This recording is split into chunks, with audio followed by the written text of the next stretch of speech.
Hey, welcome to a brand new episode. This is my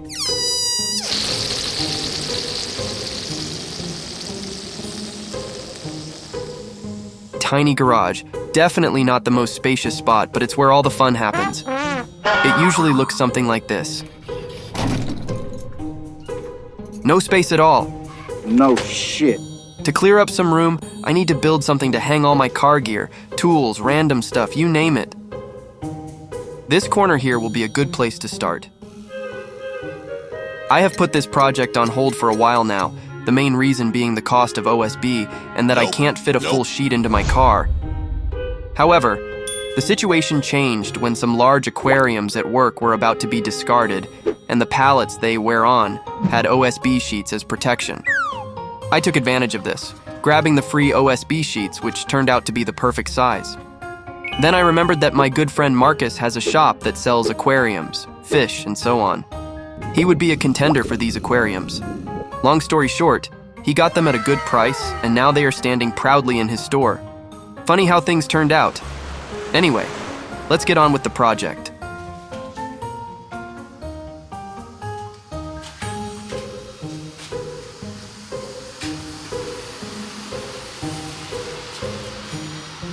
Good job.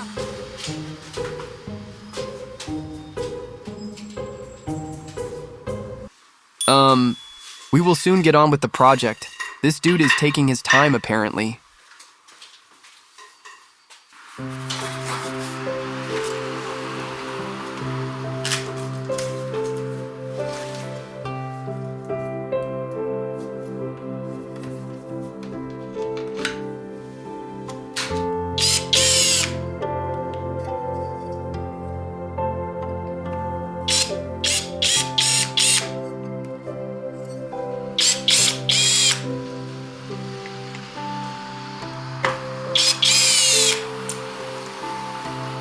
Here's my plan.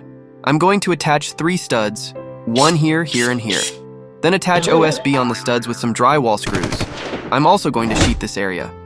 Before diving into the excitement, let's ensure everything is perfectly set.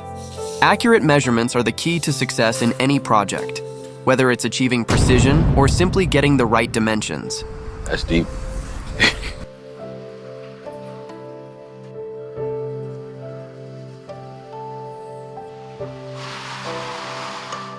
This is my very first cut with this beast of a saw, and I'm seriously curious to see how it performs. Check out the unboxing video in the corner if you haven't seen it yet.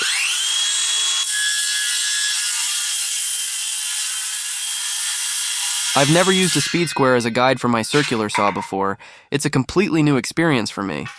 That's probably why the cut turned out a bit rough. So ugly! But hey, it's all part of the learning process. Now let's switch things up and dive into something completely different. Here we have the Wolfcraft undercover jig. It's a pocket hole jig, but with a European twist. I've always been curious to give one of these a try, so why not test it out on the studs? There's just one catch. The max depth is 38 millimeters while the studs are 45. But that shouldn't be an issue, right? Well, the only way to find out is to give it a shot. Let me show you how I'm going to use the pocket hole jig for this project. To set the drill depth, slide the drill to the marks on the back of the pocket hole jig.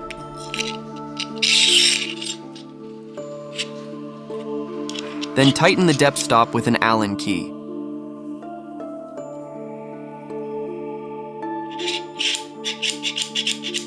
Next, align the jig where you want your pocket hole, clamp it in place, and drill away.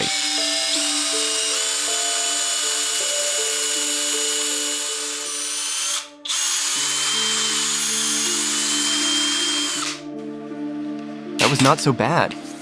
Except that the drill struggled a bit, but it still got the job done. My very first pocket hole. Just look at that. It turned out to be easier than I expected. Same steps apply for the other side of the stud.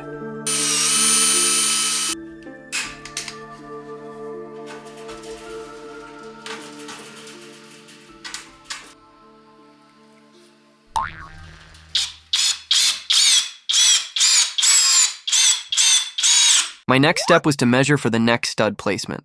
And I thought that measuring the width of the first OSB sheet would give me that answer, but The jack stud that's going to be next to the OSB sheet is not plumb. So I have to scribe the OSB sheet first and cut it, then I can measure again. I'm not completely sure about this, to be honest. I've seen plenty of YouTubers talk about scribing, but I've never actually done it myself. I think the key is to find something that's about the same size as the biggest gap between the sheet and the stud. Once I've got that, I can use it as a scribing tool, or whatever you want to call it. Did that make sense? The scribing block is used to trace the exact contour of the jack stud with a pen. This is the process I'm demonstrating here. Apologies for the less than ideal camera angle. And here we have the scribed line. The last thing to do is to cut the sheet, and then we can finally move forward.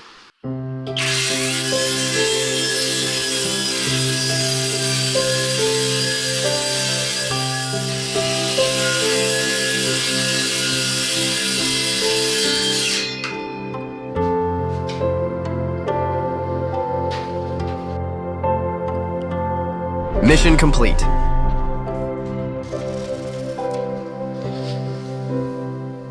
Now I'll just repeat all the previous steps. Measure, cut, drill, and install. Battery check, still going strong. Really impressed with how well this skilled drill driver is performing. It's been great to use. I'm still pretty new here on YouTube and constantly picking up new skills along the way. It's a real challenge to keep the content fresh and exciting. This is where you come in. I'm really curious to hear your thoughts. What do you think I could improve? Leave a comment and let me know. I'd love to get your feedback.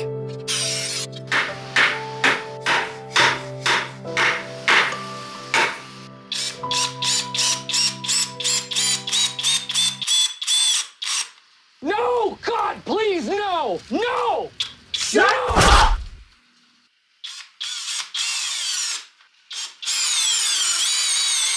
And with the last stud in place, we're all set. Now it's time to dive into the sheathing and move forward with the build.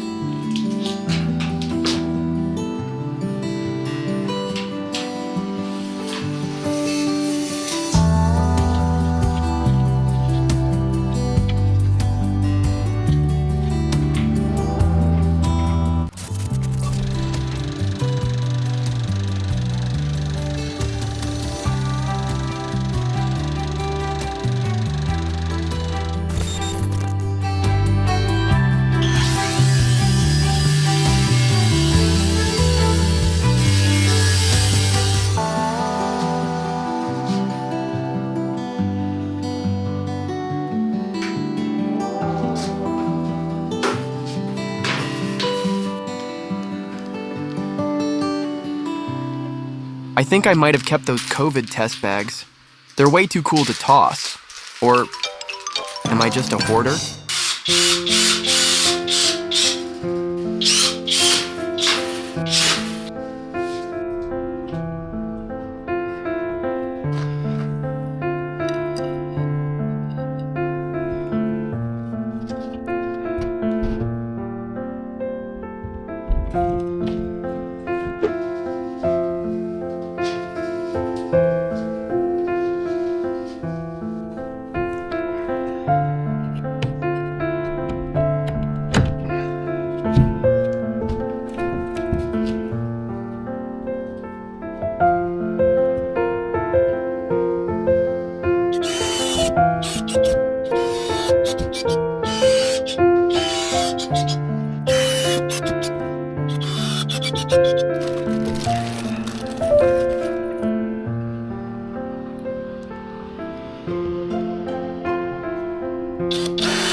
Okay, let's stop screwing around.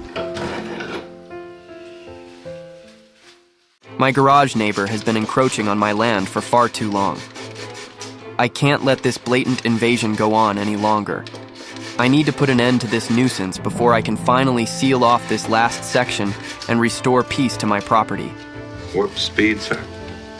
Please.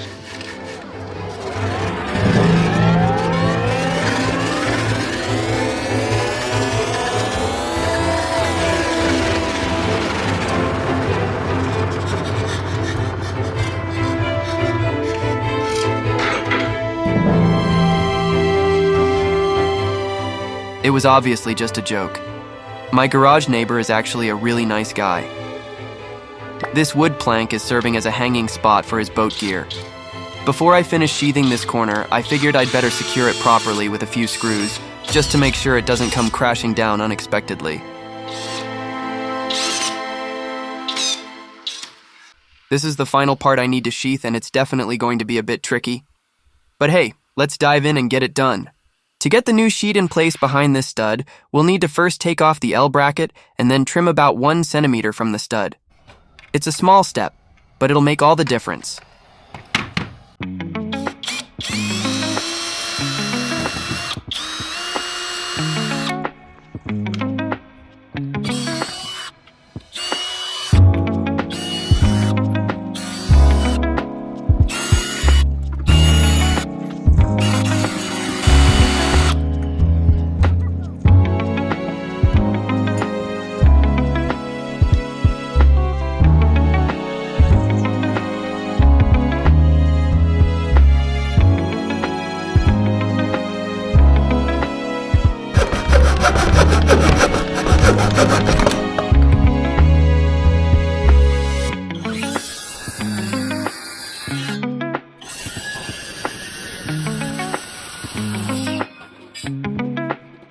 I should have started with this section first.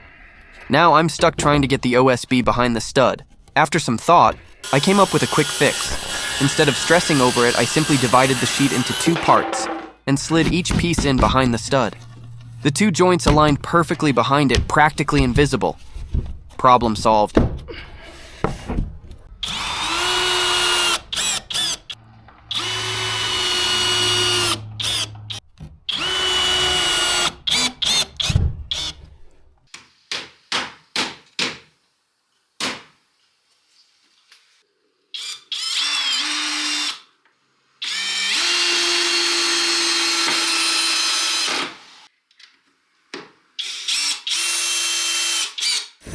We've wrapped up part 1 of this little series. This video ended up being a bit longer than expected, so I had to split it into 2 parts. What started as a simple project to build a storage wall quickly turned into something much bigger. I had an absolute blast filming and editing, and I hope you enjoyed watching as much as I enjoyed creating it. As we wrap up the final episode of the year, I just want to take a moment to wish each and every one of you a joyful and relaxing holiday season. May your celebrations be filled with warmth, laughter, and good company. I can't wait to kick off the new year with you all. See you in 2025.